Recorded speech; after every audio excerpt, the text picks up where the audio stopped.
I'm going to talking about the new expansion of Foguang in India. So this is paper I done with Professor Gombuji in Oxford. And let me start it. The admired book by Holmes Welch, The Practice of Chinese Buddhism, 19,000 to 1915, was already obsolete in some respect when we write our book on Chinese Buddhism today, and we did not cover issues such as ordinations, the main feature of a career in Sangha, or the reaction of individuals, but both clerical and lay, to facts that we are reporting. In Indian monks who are joining the humanist Buddhism movement not only give us a new angle on Buddhist experience, but also refigured the whole map of how Buddhism is developing in the present centuries. Most of the book directly concern a new religious movement founded by the monk Xingyun, who was born in 1927 and grew up on Chinese mainland. He had come to Taiwan with about 2 million others as a refugee from communism, and through his own remarkable talent and unlimited energy began in the 1950s. He built up a new movement. In 1967, he acquired a land in the south of Taiwan, and the site grew into the headquarters of a new movement. It remains today. The movement is remarkable in having many facts listed in the book subtitle, and has at the same time claimed, despite the lack of formal link, to belong to the humanist Buddhism. Traditionally, which was founded between the world wars on the mainland China by the great monastic leader called Taixu. Devoting himself to the example of Taixu, Xingyun aspired to create a movement which would not be one hand achieve local premises within the Taiwan society, and on the other hand, spreading across the world. He did establish a flourishing branch in California and a branch in several continents in the Western world. But when we will finish our book, the only branch in Africa and Asia was in Malawi. The master himself was he died last year, but was limited by his blindness. The movement future that seems to be uncertain. But the picture has changed, and we might well have been too pessimistic. As an educated Buddhist, Xingyun was, of course, aware that the Buddhism began in India, and when it flourished in China, it sent the emphasis to India to establish authority link with its past. A new Buddhist movement began in India in 1956, known as the Neo-Buddhism, which is stressed by Dr. Ambedkar, the Buddha's egalitarian view of the society. But Ambedkar died in the same years, and the number of those followers in his teachings probably has never gone over 10 million. Traditional Buddhists consider Buddhism truly to be present only when its followers, the leader of its monastic orders. Ambedkar Buddhism is so different that it has never been possible to merge with Buddhism as its own existence in Sri Lanka and Southeast Asia. Meanwhile, the Indian government and the society show little interest or sympathy for Buddhism in any kind. In 1924, it's me. I visited New Delhi and was shown a Buddhist seminary. A student of mine at the FG universities what I told him came from these seminaries. My visiting was very brief. I was very pleasant, surprising to be given a large book in Chinese, edited by a Chinese lady called Lin Shaowen. which described the origin and the purpose of these seminaries. This book was providing almost all materials on which the following article based.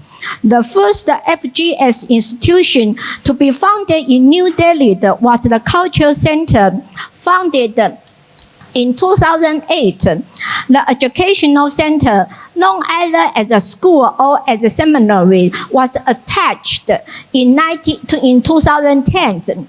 Before embarking in our main description of what this book has offered, we provide in some background concerning the new individuals who, working with for Xingyun, has played an important part in the setting the stage and thus justified as a separate record. The book was full introduction written by 2 Buddhist monks, a nun and a lay woman, and the 3 other participants actively running these seminaries.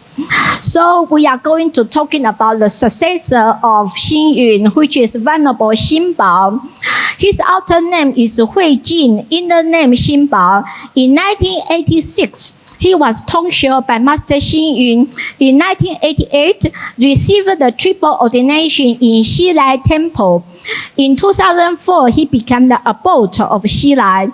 In 2012, elected as the 90th abbot of FGS. 2016, as the 10th abbot, he was re-elected.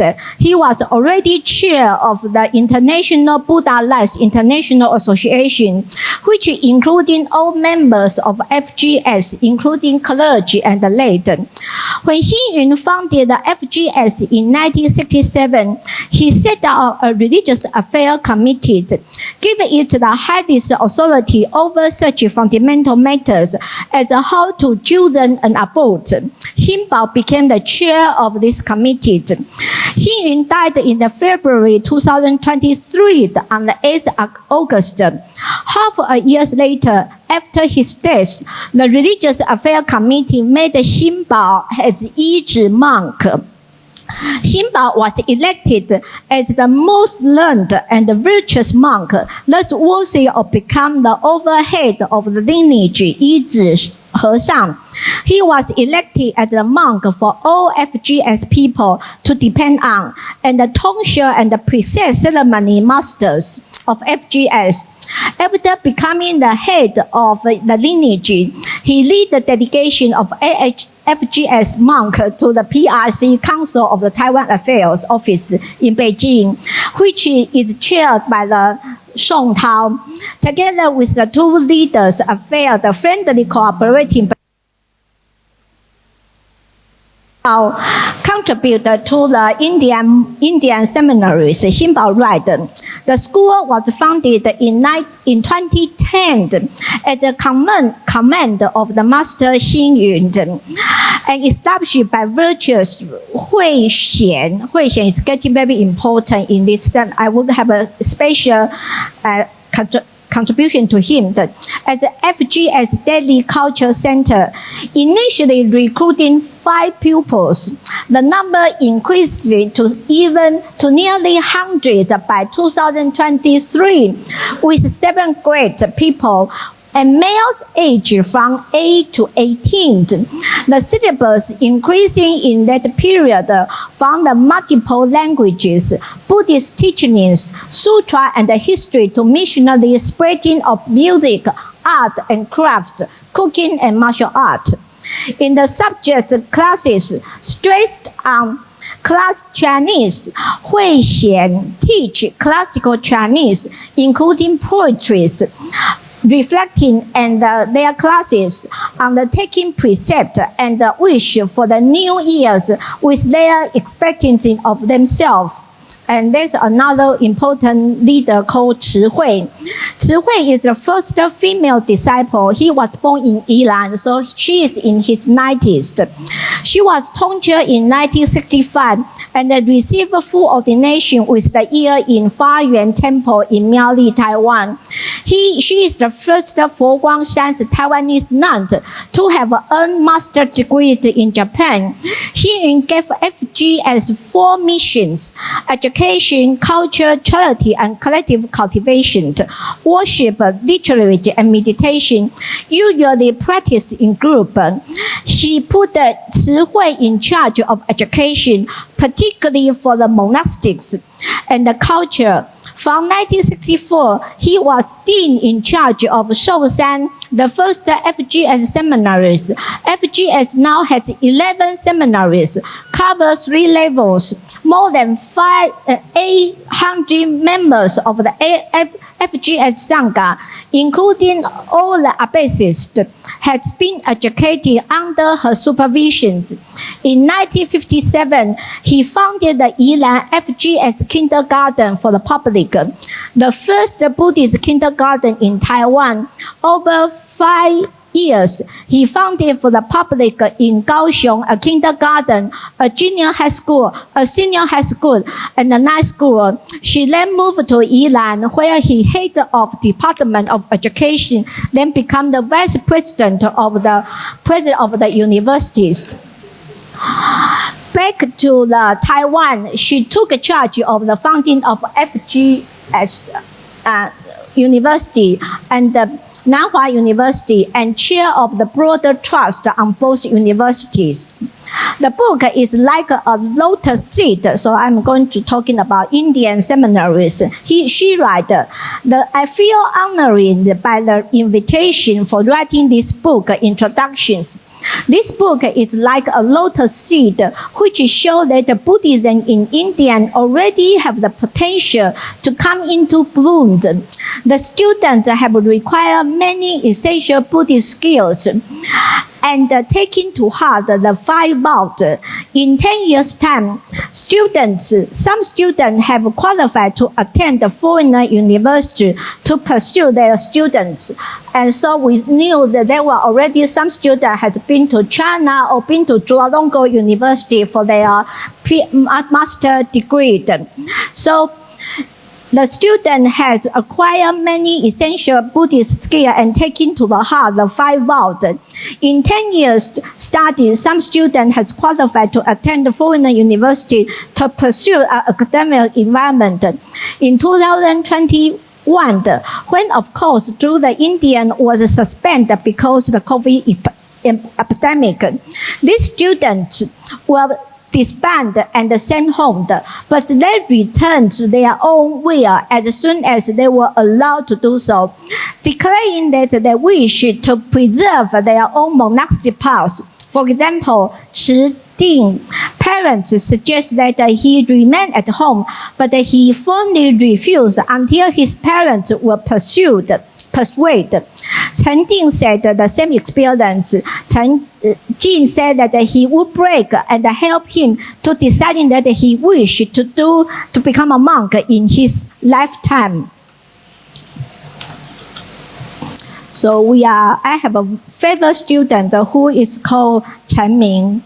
The main focus on this institution in the Indian seminaries is to understanding and implementing Buddhism, including the Lotus Sutra, the 10 great vows of the Samatha, and theory and practice of meditation. The last including a 7-day retreat, chanting, meditation technique, and perpetual mindfulness. The school embodiment, the spirit and tradition of FGS. This including Indian tradition of music, yoga, martial arts, first aid, color painting, and lanterns, and photographers. The vow was taken by all students. First, to be monk all of my life. To regard FGS as my home. Second, to revitalize Indian Buddhism. Fourth, to spread Buddhism worldwide. Fifth, to accept whatever post I am giving. This book contains 3 kinds of information, reflecting arose by watching the document on humanist Buddhism, how after by And then from the COVID-19, from 2019 on Buddhism in Torch of Hope for the World, reacting the triple ordination, which will be taken by pupils on reaching the age of 18. These novices come from all over India, traveling with no knowledge of Buddhism or Chinese. After receiving the teaching of dedicated teachers, they learn first to pronounce and then to write Chinese, to chant and read aloud Chinese and Pali, to play music instrument, to taking 7-day retreat, to perform ritual while chanting sutra in Chinese and in Pali. Students show their commitment by their dignity in all their field, and diligence has in turn broadening their view of the world, and the Chinese instructions has encouraged them to confront the overcoming many difficulties. Reader of this book would appreciate what these students would have achieved. In 1999, there's another pupil called Hui Xian. Hui Xian is the very, 5 minutes, I need to talking a bit about Hui Xian. He is a Malaysian Chinese monk. In 1998, when Hui Xian was in Bodhgaya, he had a triple ordination ceremony, and Xingyun was the leader of the novice. Xingyun told Hui Xian that under Bodhi tree, he had vowed to propagate humanist Buddhism in India. 10 years after, he went to India with the help of FGS. He set out and founded the Culture Center in New Delhi. In 2010, he implemented of his plan to resuscitate Indian Buddhism by recruiting new students to establish the Indian seminary for novices. In 2011, Foguang's Indian publication was founded, and he with a group of students helped to translate Xingyun's work into English and Hindi. There were 35 publications, and they also joined the Daily International Book Fair. Xingyun thought that an Indian cultural center should translate the Buddhist books into local language, giving Buddhism strong local roots. By the time of this book written, the seminary has been established for 7 years. 61 Shaga young boys has been shaved and has received a Buddhist education so that they can carry on the mission of Buddhism. In other words, the propagation of Buddhism has taken a step forward in the homeland of Indians. So let me go back to my conclusion. It's by no means uncommon for a religion which government support in a certain territory to further their support by establishing educational institutions, and to give those institutions yet further support by involving in them poor, we mean they are economical poorly, member of the committee to receiving both education in that religion and secular training. This mutual support of the church and the state might also go further by using such educational system to train religious professionals. Christians are particularly prone of supporting such systems. Buddhists, however, has highly not to use that. The whole world ambitions of Tai Chi mirrored and multiplied by the devotion disciple of Xingyun, providing the basis material which will have displayed and analysis in my long articles, Christian as a model and analogous in the formation of humanist Buddhisms of Tai Chi and Xingyun. The Buddhism discussed in that article did not developing so far to set up a humanist Buddhist school or colleges, but it could be argued that the gap has been filled shortly before and after the death of Xingyun by some of Xingyun's closest disciples. The reflection of his study clearly documents their ambitions to act as a missionary who will build up Buddhism all over the world. This is ambitious gets go by side with come with bringing Buddhists back in its multicultural motherland of Indians. This ambition requires facility in many languages. The fact that Xingyun knows very little English set a limit to his missionary activities. Xilai, the temple he founded in California, may appear to cast a doubt in this, but the USA is and general and California in particular are full of Chinese immigrants. And this is many they are served by Xilai.